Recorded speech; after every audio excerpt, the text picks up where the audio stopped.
Hey, what's going on, everyone? Yours truly back with another video today, and today we're going to be doing something totally new, and that is we're going to be reviewing the SCRIM VOD. So essentially, I do have a team that goes by the name of Phoenix, and we haven't been as active in the last few months. We've been trying to get practice here and there, but definitely, we've been trying to get a little more active recently, trying to really get into the swing of the more competitive side of Predecessor and partaking in these kind of community tournaments. So this is my kind of usual team. So Noxious in the mid lane, Heavy Arms in ADC, Not Weber Oasis on jungle, and YoeYoursTruly on offlane. And we actually, my regular support is a medkit, but he's in the middle of the process of moving, so we're having Purple Swan subbing in for him. So big shout out to him for like helping get these scrims going, because he will really help out in trying to fill in the spot that medkit just cannot play right now. But yeah, so essentially, the team we're up against is C-Axis. We actually did 2 games against them. The first one is the Countess one, as you guys see, and the next one would be when I did Fame Mao against their team. They actually broadcast this like game on the Twitch page by the name of, like, the Twitch channel name is Prime Circuit Championship. I'll put the link to the channel and the video down below. But essentially, they were practicing like casting and whatnot. So they were casting for like the Z-axis perspective kind of thing. So if you guys want to see their perspective and see some insights from the casters, you guys can definitely follow that link. But for some reason, they only have the second game followed up. They don't have the first one. So unfortunately, you won't see the other perspective on this game. But for my next scrim that I might most likely gonna like review over, you guys can definitely see their perspective on that kind of game. But essentially, my goal is I'm gonna be just kind of commentating over and trying to give you guys some really good insight, because I usually try to give you guys insight while I do like gameplay videos, but sometimes I get distracted or get caught up in the moment of the gameplay, so sometimes my commentary can be a little out of whack. But this one I can just strictly focus on just talking over, because I'm not in control, I'm not playing the game. I can totally just focus on commentating and try to give you guys some insights on what I'm doing and why. And just one quick note before I start, unfortunately there's gonna be no game audio, because I wasn't actually thought about doing the SCRIM VOD until after I record the content, and right now my video had both the game audio and my comms, and the comms can get really distracting when I'm trying to talk over, especially. So I decided to kind of mute the game, unfortunately. But in future scrims, I'll make sure I can mute everything out, so I'll at least have the game audio in the background while I kind of commentate over this. But so like real quick, actually, in the draft too, we specifically picked Countess because we saw them pick Shinbi, and Basic is actually plays Shinbi offlane quite a bit, so we thought he's going Shinbi offlane. So I opted to pick Countess to try and counter that, because Countess had a very good matchup against Shinbi offlane, just really outscales her and all that good stuff. But I'm not sure if they actually wanted to go with the Shinbi jungle or not, but they made the swap. But essentially, I got pitted against Sevlog offlane instead. So this is actually not as favorable of a matchup for me, but it's not too bad. It's just not the most ideal, because Countess offlane can work really well, just because she's typically an offlane that can outscale pretty much almost every offlaner besides the Sevlog. So the thing in this matchup is I want to scale, Sevlog wants to scale, but technically Sevlog has better scaling than me, because he can easily just build magical defense items, shut me down to the point where I can't really kill him solo kind of thing, and he has a lot of like kill threat against me because I'm still a squishy assassin, and he can kind of eventually whittle me down and kill me, right? So this is not the most ideal kind of matchup, because if I get the Shinbi matchup instead, that's the matchup I can 100 see with the Shinbi on repeat if I really want to, and just keep running down the lane. But this is a lane I cannot run down against a Sevlog. But that's sort of why Sevlog has always been a really popular pick, especially in these scrims and tournaments. It's because he's just a very good in these kind of more like kind of organized team fighter gameplay. Because you pick Sevlog offlane, not necessarily to win lane, you just pick Sevlog to scale. And you can scale to the point where the enemy offlane would not be able to kill you at all. And you can just constantly keep applying pressure and keep that enemy offlane here. Because you guys will see throughout the game that Basic is actually gonna build in a way that's going to completely shut me down, and it's going to be constantly pushing, so it's going to keep me a lot in this left side because I do want to try to rotate and try to get picks across the map, but I can't do that if I cannot eliminate my offlaner, and I can't do that if he's going to be constantly pushing. So if you pick several offlane, just be a huge nuisance and just keep the enemy offlaner locked down, and he's just really good in team fights in general. But going over kind of like what's going on in this gameplay, so I do recognize that it's gonna be hard to kill the Sevlok early just because actually there's a block B play right here. So Basic actually trying to engage on me because I guess the Shimmy jungler made the call, hey, I'm gonna go gank, go bait something out. So I guess Basic was trying to force something, but the problem was the Shimmy was way too far away in that moment. So I eventually I was able to just kill him right then and there because he fought in my kind of wave, and the wave does a lot of damage if you don't respect this. So I just kind of auto throw my kid on him, and then I essentially just got kind of killed right there. And you see right here, I actually managed to get a steal on this tier buff. So I just did that combo. I took the tier buff, and because I took the tier buff, the Shimmy does not have any mana whatsoever. So I can actually just all in her because she did blink after me to try to kill me, but I just blinked away, so she has nowhere to get out. I got the kill on her. I'm unfortunately gonna die right here by the enemy Sevlok, but that's totally fine. I got 2 kills. One of them includes the enemy jungler, so that's very good for us right there. But I was like saying, in this kind of matchup, I'm gonna be fine early in the sense that Sevlok is not gonna really be too big of a huge threat early on, and since he needs to be building the magical defense items to be like a kind of big threat to me, I have a window opportunity to actually kill him early, and that's to do that, I have to like make sure when I'm using my abilities to clear the wave, I need to make sure that those abilities also hit the Sevlok. So that's for me trying to be as efficient as I can, because you see right here, when I hit the wave, and I want to also hit him too. So that's why I like going Alchemist Water, because Alchemist Water will give me all that mana sustain I want, and me have plenty of mana to keep using my abilities on the way, but also go for aggressive trades. So right here, I'm just trying to like kind of freeze the wave at the moment, because I can be very easily gankable if I push up too hard. So I'm opting to try to hold the wave as close to the power as I can while also farming. So right here, I'm just doing a kind of longer trade with him right there, because he's kind of just annoying me, but he shouldn't be annoying me because I can eventually do will him down.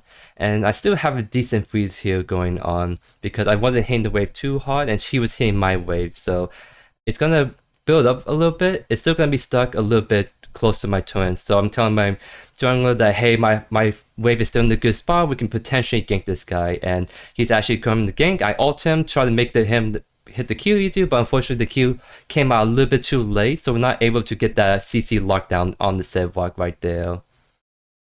But we are going to get a blink out of Sevlok, so that's very good, because it's very good to apply a lot of pressure early to the Sevlok, because one, I'm playing an offlaner that needs time to scale, so in the sense I need to like get some love from my jungler in mid lane just to make sure I can kind of pull up ahead and apply pressure to the enemy offlaner. Because once I get Megacosm in this matchup, I'm going to be sitting in a very good spot.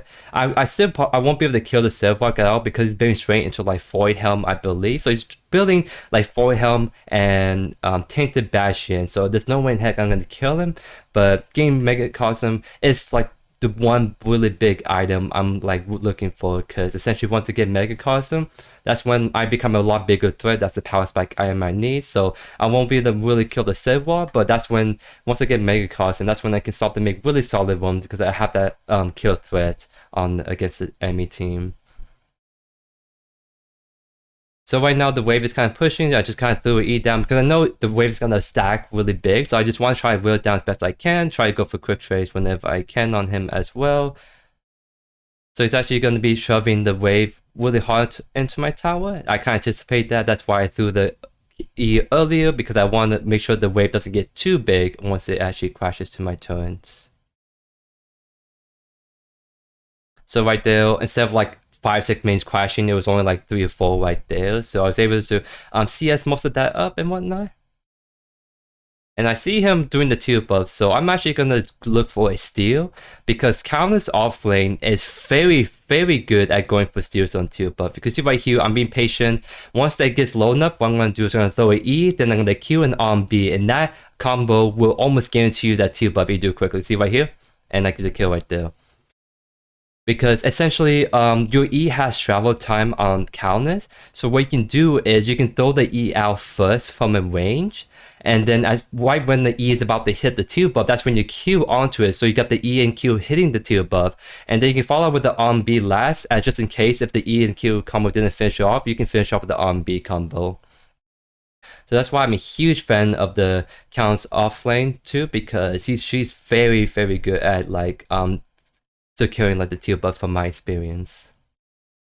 And the set block is very low, so this is where I want to apply pressure, but we see the shimmy getting caught by my jungler, so I'm just going to rotate over and to get a kill on her. So just a little off on the kill, but we're going to be able to get her with my one last E here in just a sec. Get her right there. And since my mid laner also rotate, we're actually going to get the Sevlog as well. So it's a very, very nice double kill by my mid laner and jungle assist. And right now we're going to be going for the mini prime because we both killed the mid lane and we killed the off lane and the jungle. We see where Gadget is at, so no one's really coming to contest us besides like yeah, there's no one really to come to contest us on this side. So we're just able to just kind of get mini prime for free.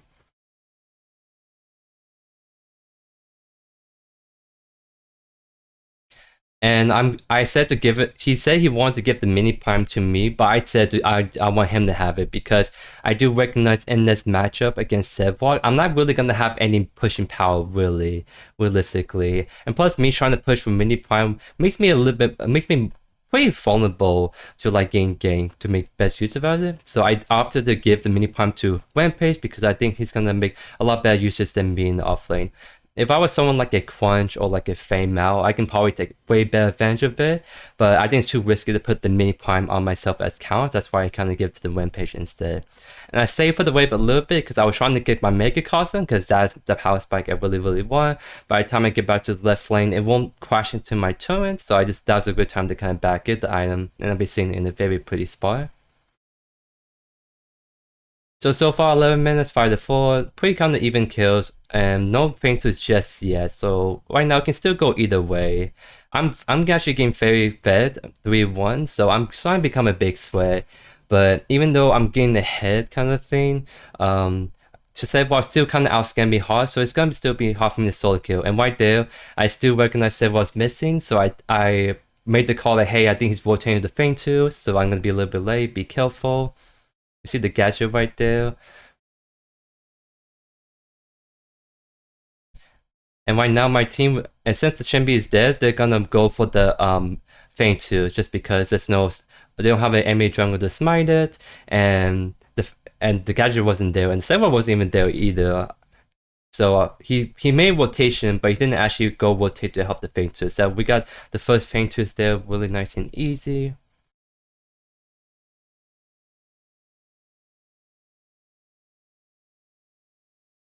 So right now, since there's no like big objectives on the map, no mini prime, no fainters, I'm just going back and farming. And basic is actually gonna try to go for the 2 buff again, but I'm just gonna be able to secure again. So if me stealing the first time wasn't by luck, this will show that I know exactly how to like last hit no problem. So I throw my E down, it's getting low, and I just go for like that combo Q and on B. So I'm able to just get the 2 buff for free the second time because I just steal it right under his nose. And since the game pretty shrunk, I'm doing very good health and mana wise, so even though he's building a lot of magical defense against me, I actually have a lot of pressure. I'm 2 levels up on the Sevlog. So this is a prime opportunity for me to keep applying pressure because he do maybe want to back soon just to get the health back, trying to get the next item he needs to counter me. But since I'm doing very, very good, I have Blink, I have my ultimate, I feel very comfortable with pushing out right here just because of where the game state is at right now. So right now, all I'm trying to do is I'm gonna keep shoving my wave in, make it hard for the Sedwalk to last hit and get his stacks. But more importantly, I'm also trying to whittle him down whenever I can, because I want to force him to like back or get him low enough to the point where I can just 100 seal him no problem. We have my mid lane trying to get a play right here, but it's not gonna work out really well. It was a nice attempt, but Sedwalk, since he's been a lot of magical defense, my Bellica is not gonna be doing as good amount of damage, so it was just really hard to get a secure kill right there because Sedwalk is very tanky. But he is applying pressure to the Sedwalk, which again is important to do early, so it kind of messed up his stack farming and whatnot, and also helped me enable to do what I want to do to win this lane. So right there, I'm prioritizing. I'm just constantly trying to hit him whenever I can, and he is like very tanky because I believe he has Void Helm right now, so he's. Even though I'm throwing a lot of abilities at him, I gave my Megacosm Sparks, he's just healing most of it back up because of Void Helm. That's just a complete counter item to light magical offlaner, so he's not gonna be doing as big of a damage, but he's gonna be just playing the lane, like I said earlier, that he's not essentially trying to like win lane really hard, he's just trying to want to make sure he can just keep farming out and play for the late game Sedwalk.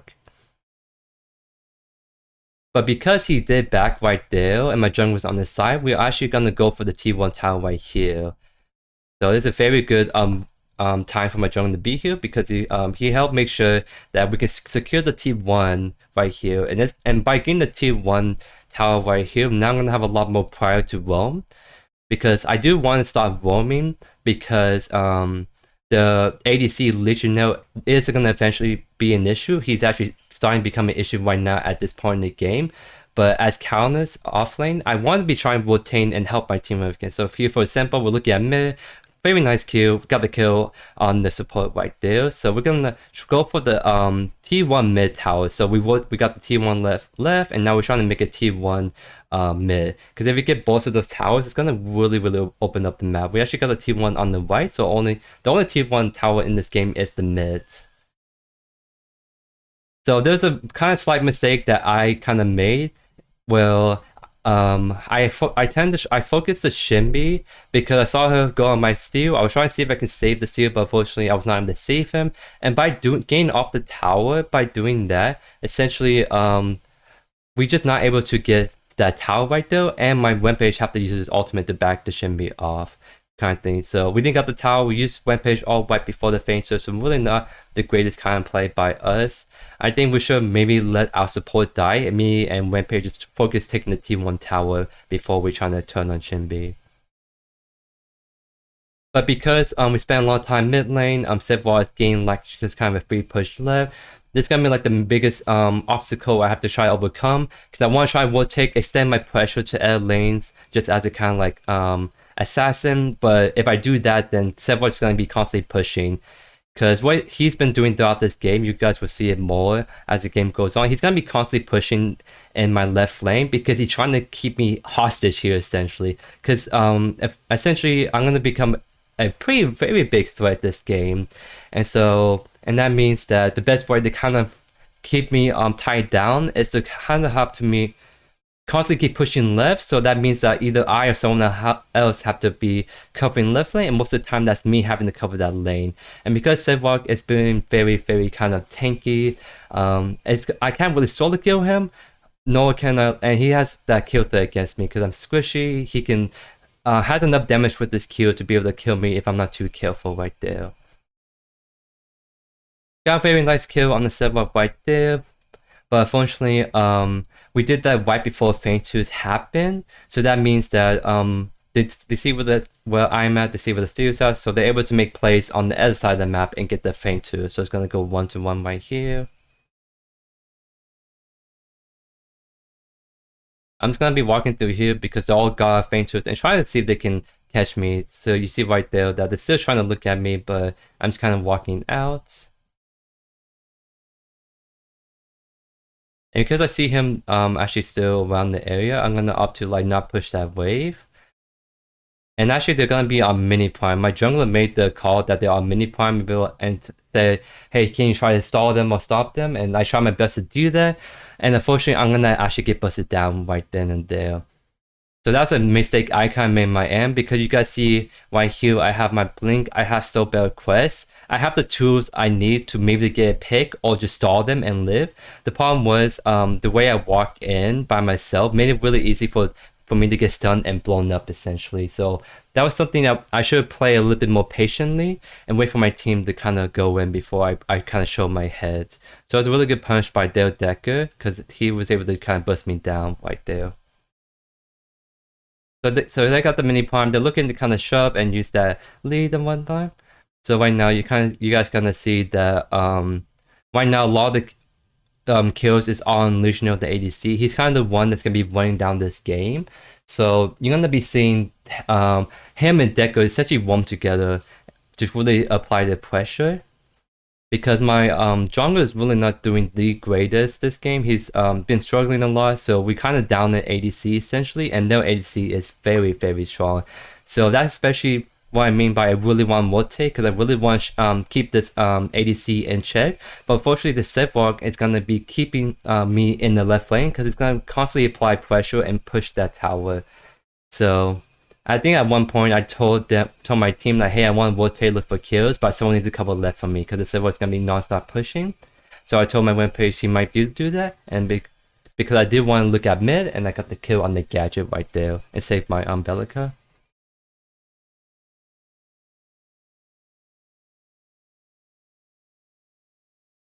Right now I'm just keeping the eye on the minimap. I'm trying to figure out where the dueling lane's at, because my biggest concern is going to be where Legionnaire at, because his team is going to be hyper kind of playing around him, especially his support.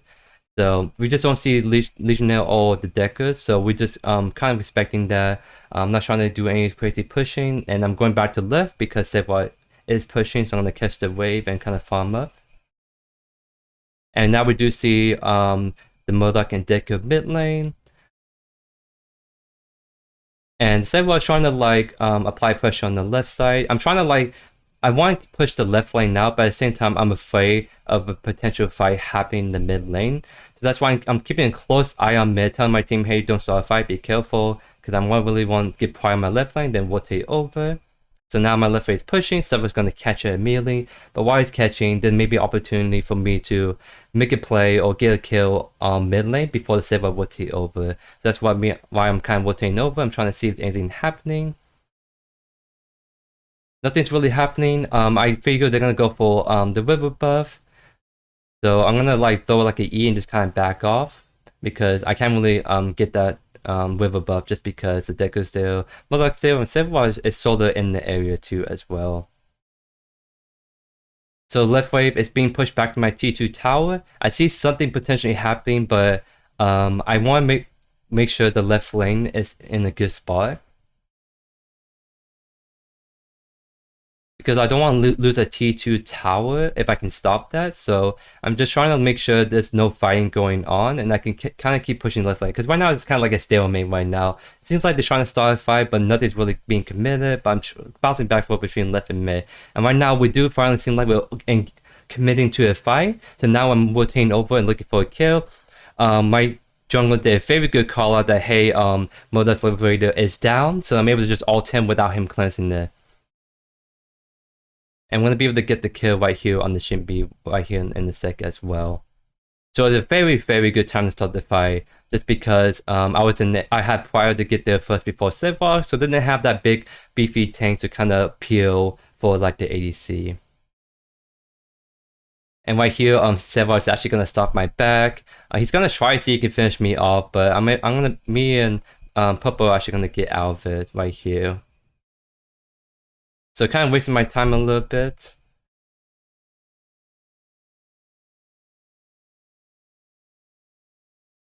getting low enough to the point where we can maybe finish him up, but I have no mana, and my support has no HP. But he actually gets sniped right there because the mother just came up from spawn, so he was able to focus my support and they were able to get the kill on him.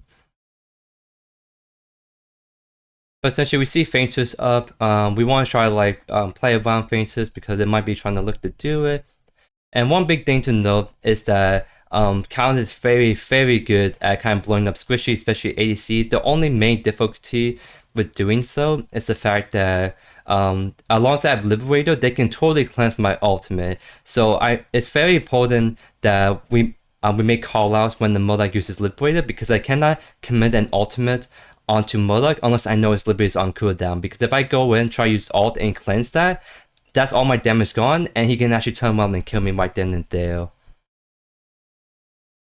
So right now we're just kind of playing one frame, so we're kind of tiptoeing around. I went for a quick trade. My jungler thought I was committing more hard, but I was actually just doing a quick trade right there. But we were able to get off, and we're starting to really chunk the Sedwalk. There is consideration I can use my ultimate to finish up the Sedwalk, but I was saving my ultimate specifically for the ADC, because from the last fight we know Murloc just uses Liberator, so it should be still on cooldown, so I'm able to get a really good clean ult on him. And right now all the power budget of the enemy team is around Legionnaire of this ADC. Pretty much almost all the 16 kills is on Legionnaire essentially. So right now, as long as we can shut down Murloc, then that's the whole team fight gone. Because Chimmy's not really doing much, Sedwalk is a really tanky dude, and Gadget Decker, we're gonna be able to kind of blow up pretty easily. So very nice feint switch right there. So now we're 2-1 on that. So my usual build path on counts is to do like a Alchemist Walk, Megacosm, Wraith Leggings, Azure Core, then build to Lifebinder and World Breaker. That's kind of my favorite standard countless build, building like enough damage to 100 people, but also trying to build some more durability with the lifesteal and HP.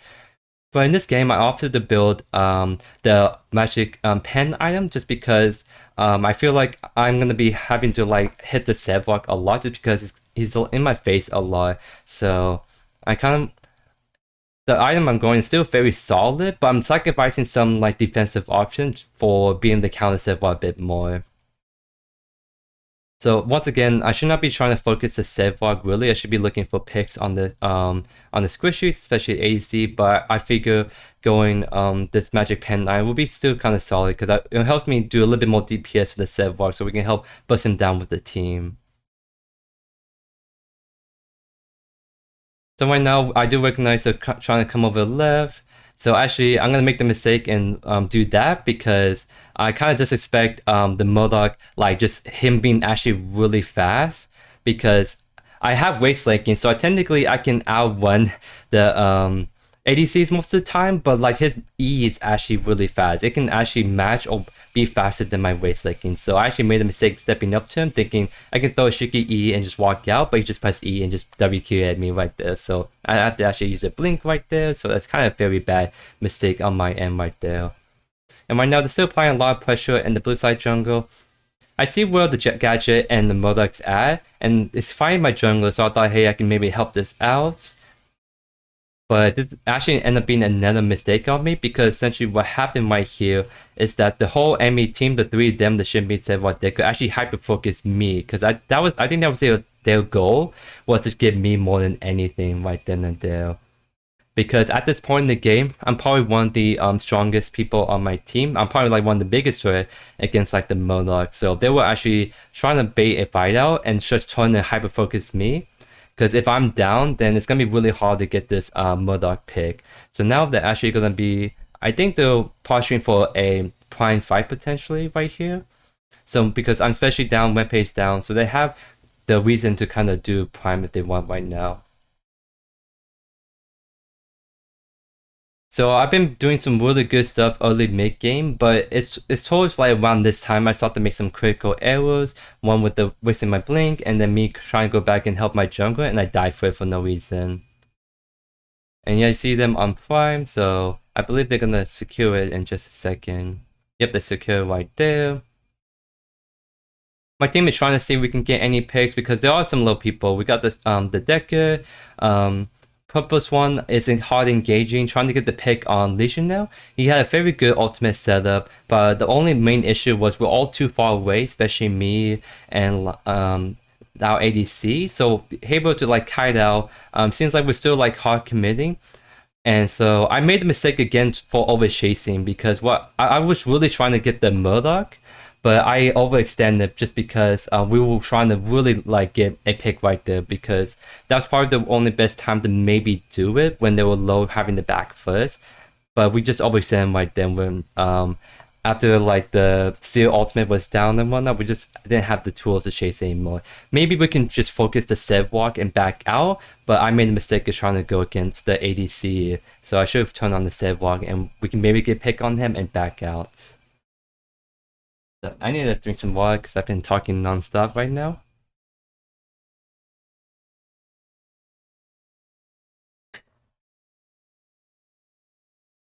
So we did have a pretty good lead going into this game early mid game, and it's towards one this time we kind of threw that lead a bit, so now we're at a disadvantage. They got the first inhibitor, they got all prime, the posturing for doing the primer right here in just a sec. You guys see how it's spawning pretty soon.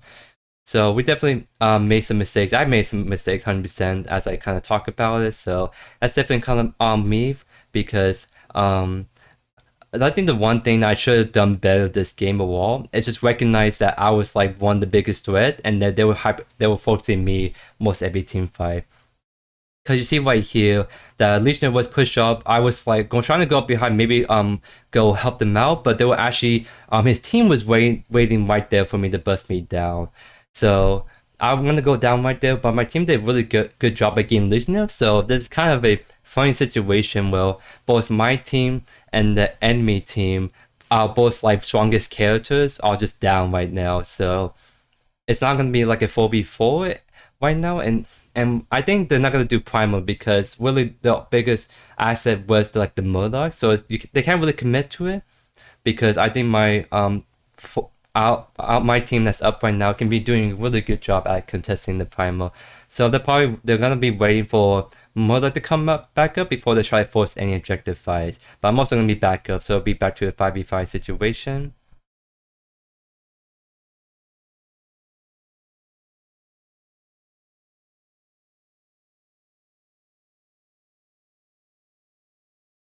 So now I'm back on the minimap. I'm running straight at the primal fainters because I know the enemy team is gonna be doing that objective. Legionnaire is disconnected momentarily, but he's gonna be back here in just a sec.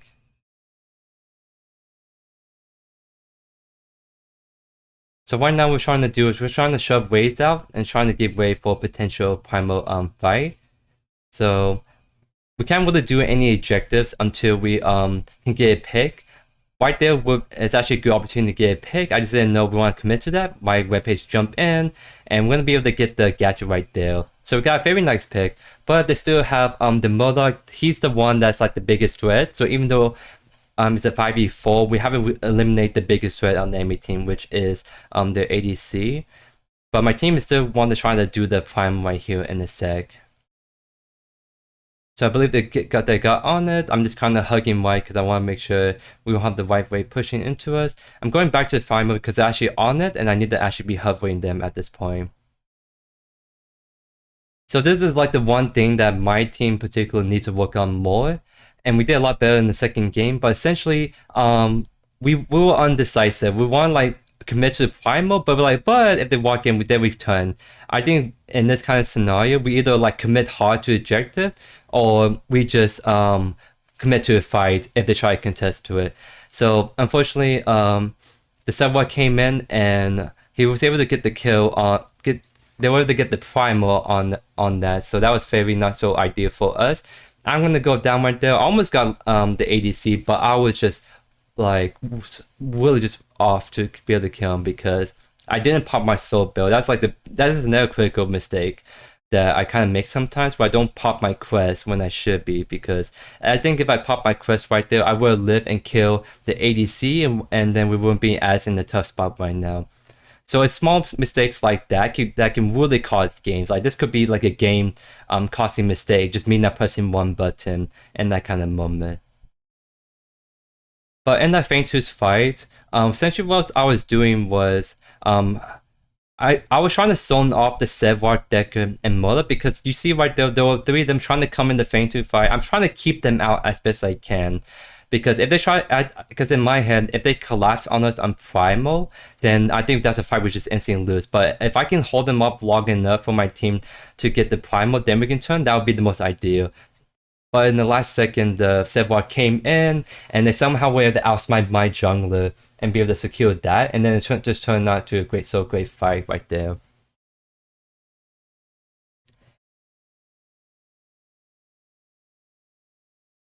So right here, I'm just trying to make sure the left wave doesn't push in because we're dealing with the super minions.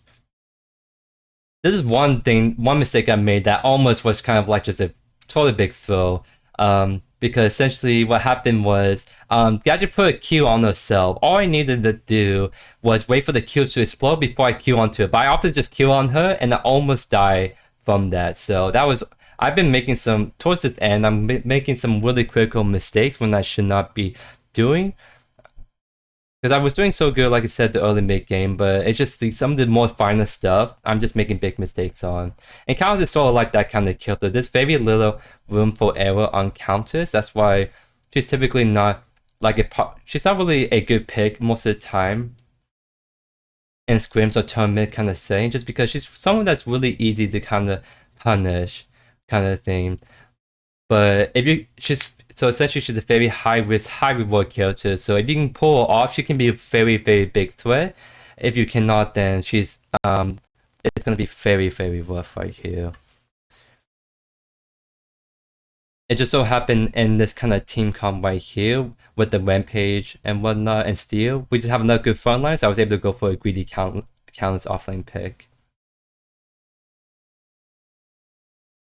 So this is something I could have done better, because I was trying to see if I can get the kill on the Shinbi jungle, but I was not able to get that, and I should maybe hover the Prime pit, because the enemy team was actually trying to do it even without the Shinbi jungler, so they totally would disrespect my Rampage that I could still like outsmite them because they didn't have the Shinbi on that side. I was the one chasing her, so they had smite finish, so they're able to secure the Prime buff, and they're able to walk out, and that was like a really good play. That's what we need to do. Because maybe even if I was there at the fight, I think that's a fight we shouldn't be really taking. I think we just grab Prime and just escape. And my team did a very good job of getting out of that, and with the Prime buff under their backs. Yes, my throat is getting really dry when I'm talking so much. So let me drink real quick.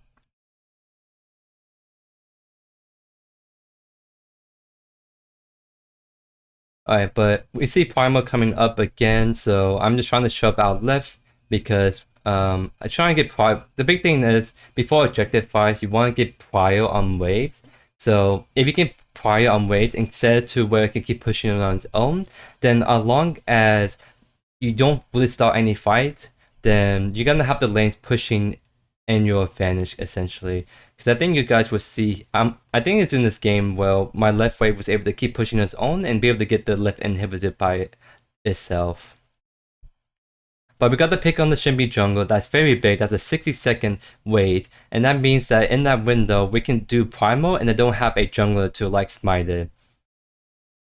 We still have to be cautious of the Murdoch just because he's just, like I said, he's the one that's been kind of running the show. He's very strong, and his team is just kind of playing around him very hard. So I push out mid. I kind of opted to hover right here because I'm not sure if my team was trying to commit to a fight or whatnot. So I was just kind of being here as extra assurance. But what I should have done is I should have kept pushing mid because I think my jungler told him, hey, you can keep pushing mid. We're totally fine. So I wasted a little time hovering there, but I just want to make sure there's no like really big fight going on right there. So I kind of trust my team not to kind of start a fight. I'm just going to get a free push on the mid lane. And once this mid lane goes down, then I'm going to go look at right again. So we have to grab the T2 mid, and we're about to grab the T2 right instead. We see the bot lane covering mid. They're able to get a really nice pick on the right side. So now it's still a 5v4, and we still have Prime buff for a little bit longer right here. And right here, my AC unfortunately overstayed a little bit. That's the one thing I was worried about. I was worried about my ADC or one of my teammates overstaying, and they're just gonna get easy pick because I'm not there to really contest that. So right here, I'm trying to chunk the ADC. I'm not full committing to 100 seeing him because I'm not sure if he has liberated or not. So I just opted to do a quick trade, back off, try to tell him, hey, I'm here, you better not step up. And Sevwar is actually going to be hyper focusing me because in his build, he's bringing he's bringing a ton of magical defense items against me. So his main goal actually throughout this game was to constantly stay on top of me because I'm a big threat to the Murdoch. So he's trying to keep me off of him by just staying on top of me the whole time right there. So able to do another quick trade. Like I said, I don't know if Murdoch has liberated or not. I think right there he just popped it right there. So I could maybe hard commit to like finish him off, but I decided to kind of play safe, go back in. I almost died right there, but was able to queue back in. Still have a huge ultimate right here. This is like a really big play by support right here. We're able to get 3 kills right there, and now we're trying to see if we can get the save block right here in this sec. So I dodged his E just right there, and I'm gonna dodge his last Q right here in just a sec.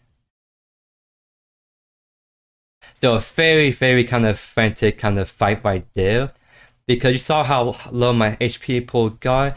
If I got hit by his E or Q, then I would die, but luckily I was able to dodge both of those abilities with my Q, because Countess Q is very good in the sense that you can use it to really like juke out abilities, and I was able to juke out 2 of the save rock abilities, and they're able to live and kill him right there. Because maybe I could have got out if I really want to, but with my support right there, I figure we can just take the fight, because I think if we try to leave, then Sevo's gonna chase us down, or he's gonna kill like one of us kind of thing. So we have to kind of fight out and see if we can do it, and then pay off because they don't have a Sevok at all for another 30 seconds. So we're gonna see the Deco should be more like coming back up, but they still don't have the Sevok for a little bit. But because the whole team is down, it's very long cooldowns, as you guys see. We're able to just get very free primal fainters right here.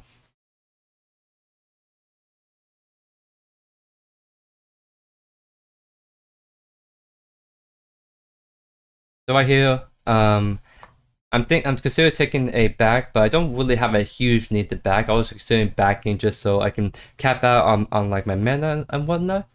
I'm actually gonna be looking at the gadget right there, and almost was able to get him right there, but I think I didn't have quite enough damage to finish him off. But I did get his ultimate and Soulbearer out.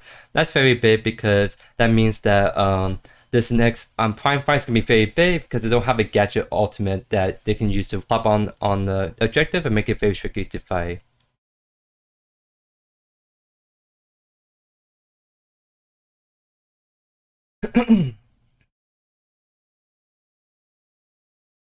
But you see right here, we have the left lane constantly pushing. That means that as long as we play around our waves and wait for them to try to either let push into the core or they go and defend, it makes us very in a good spot to do prime here in this sec. So right now we're just trying to look for picks, just be on the safe side. When it was kind of hard to tell, but my jungler was actually able to get the blink and liberator from the Modog because he threw a really nice Q and looked like he was a very good spot to follow up and potentially pick up the ADC. So Legionnaire got scale, so he used his Crest and kind of blink away. And now that's very good kind of call right there, because now that the waves are still pushing, they can't just ignore it. We got the blink and the liberator from Murdoch. We're in a very good spot to do this fight, because if Murdoch tries to walk in again, he doesn't have the tools to get out or live through if we get on top of him. So I'll keep an eye on my support because he was hovering to potentially get a pick. So I was trying to hover him just a little bit just in case he committed to engagement on the enemy team. We're not going to be able to make a commitment. We're going to actually back off right here. So we got both the primal and the old prime right here. So now we're in a very good spot to kind of end the game pretty soon.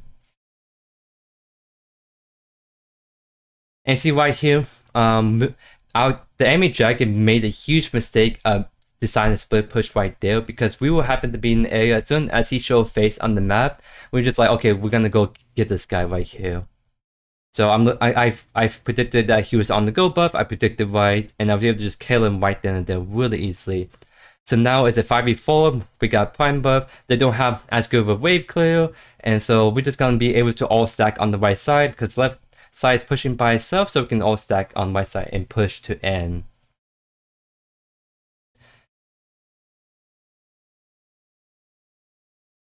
So while I did make a lot of kind of mistakes throughout the game, the enemy team also made some mistakes here and there, and we did a really good job on capitalizing that. Like for when we got the gadget kill right there, for example. And right there, that was a very, very nice steal. Engagement where they instantly shut down the Modok. We got the Shimby as well right there. And so now they have no wave clear. They don't have the ace player that is the Monarch. That's pretty much the whole core of the team comp. So we're just looking to end right here in a sec.